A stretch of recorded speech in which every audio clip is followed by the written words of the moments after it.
ආයුබෝවන් මිත්‍රවරුනි. අද අපි රසවත් කතාවක් අහන්න යනවා. මේක යාචකයෙක්, මීයෙක් සහ ගවේෂණයක් පිළිබඳ කතාවක්.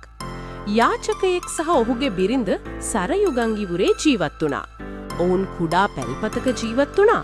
සරල ඇඳුම් ඇඳගෙන මිනිසුන් දෙන දෙයින් සෑලියමකටපත් වුණා. නමුත් මේ තෘප්තියේ එක් අඩුපාඩුවක් වූයේ ඔවුන්ට දරුවෙක් නොතිබීමයි.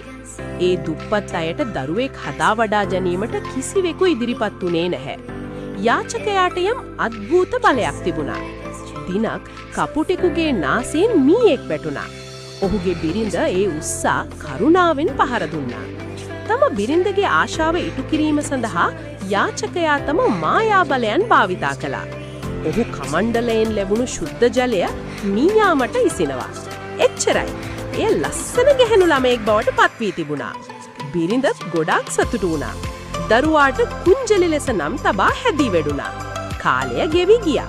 කුංජලි ලස්සන තරුණ කාන්තාවක් බවට පත් වුණා. දැන් ඇය විවාහ වීමට කාලයයි. ආවා.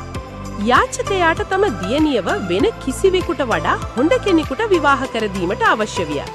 ඔහු හිරු දෙවියන්ට කිව්වා, වඩා හොඳ කෙනෙක් නැහැ ඔයා. ඔයා මගේ දුවව විවාහ කරගන්නවද? ඔහු ඇහුවා. වලාකුළ මට වඩා ශක්තිමත්. ඒක මාව සංගවයි කියලා හිරු කිව්වා. එවිට තාපසයා වලාකුළෙන් ඇහුවා. වලාකුළ කිව්වා, සුළඟ මට වඩා ශක්තිමත්. ඒක මාව ඕන තැනකට තල්ලු කරයි කියලා. තාපසයා සුළං දෙවියන් ළඟට ආවා. සුළඟ කිව්වා, මට මේ කන්ද චලනය කරන්න බැහැ. ඒ නිසා කන්ද මට වඩා හොඳයි කියලා. තාපසයා කඳු රජුගෙන් ඇහුවා. කන්ද කිව්වා, මම කොච්චර ලොකු වුණත් කුඩා මීයෙක් මගේ ශරීරය සිදුරු කරනවා. ඒ නිසා මීයා මට වඩා හොඳයි කියලා. තාපසයා තම දියණියගෙන් ඇහුවා.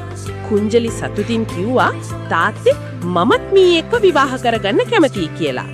තාපසයා නැවතත් මන්ත්‍රය කියවුවා. ඇයව ගැහැණු මීයෙක් බවට පරිවර්තනය කළා. ඇය සතුටින් පිරිමි මීයා විවාහ කරගත්තා. සෑම කෙනෙකුම ඔවුන්ගේ ස්වභාවයට ගැලපෙන ජීවිතයේ සැබෑ සතුට සොයාගනී. මේ කතාවේ සත්‍ය මෙයයි. ස්තුතියි.